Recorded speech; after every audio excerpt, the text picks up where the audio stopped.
மதுரை திருப்பரங்குன்றத்தில் போராட்டத்தில் ஈடுபட்ட இந்து முன்னணியினர் கைது செய்யப்பட்டு உள்ளனர். முக்கிய செய்தியாக பார்த்து வருகிறோம். இது குறித்தான கூடுதல் தகவலோடு இணைகிறார் எமது செய்தியாளர் சிவகுமார். வணக்கம் சிவகுமார், தகவல்களை பகிரலாம்.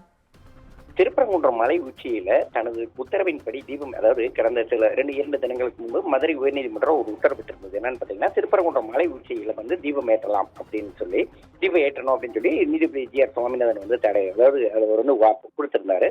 இந்நிலையில அந்த இடத்துல தீபம் ஏற்றாத ஒரு சூழ்நிலை தான் இன்னைக்கு நிலவிட்டு இருந்தது. இதனை அடுத்து பாத்தீங்கன்னா, பாஜக இந்து முன்னணி ஒரு பெரிய அதாவது பாவங்களுக்கும் போலீசாருக்கும் இடையே ஒரு மிகப்பெரிய கடுமையான ஒரு தள்ளுமுள்ளு நடந்தது.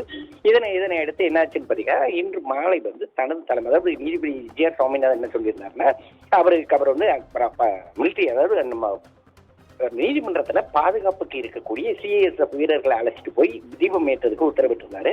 இந்நிலையில தீபம் அதாவது வழக்கமான இடத்துலதான் தீபம் ஏற்றணும் அப்படின்னு சொல்லி கோயில் தரப்புல, அறநிலையத்துறை தரப்புல சொல்லியிருந்த நிலையில அது வேண்டாம், மேலதான் ஏற்றணும் அப்படின்னு சொல்லி அவர் கூட்டு போயிருந்தாரு. அதாவது மேல நாங்களே தீபம் ஏற்றணும் அப்படிங்கிற மாதிரி அந்த வீரர்களோட மேல போயிருந்த ஒரு சூழ்நிலையில இது ஒரு கடும் அதிர்ச்சியை ஏற்படுத்துச்சு.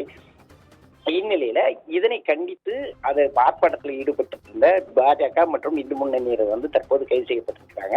கைது செய்யப்பட்டதுக்கு நிலையில ஏற்கனவே அந்த மலை மீது தீபம் ஏற்றலாம் அப்படின்னு சொல்லி உத்தரவிட்டிருந்த நிலையில அதை கடைபிடிக்காம இருந்த ஒரு சூழ்நிலையில இதை நீதிமன்ற அவமதிப்பு அப்படிங்கிற மாதிரி சொல்லியிருந்தாங்க. ஆனா அதையெல்லாம் மீறி தற்போது என்ன பண்ணிருக்காங்கன்னா, அந்த போராட்டம் செஞ்ச பாஜக மற்றும் இந்து முன்னணியினர் கைது செய்யப்பட்டிருக்கிற ஒரு சூழ்நிலை தான் தற்போது நிலவிட்டு இருக்குதுங்க. தகவல்களுக்கு நன்றி சிவகுமார்.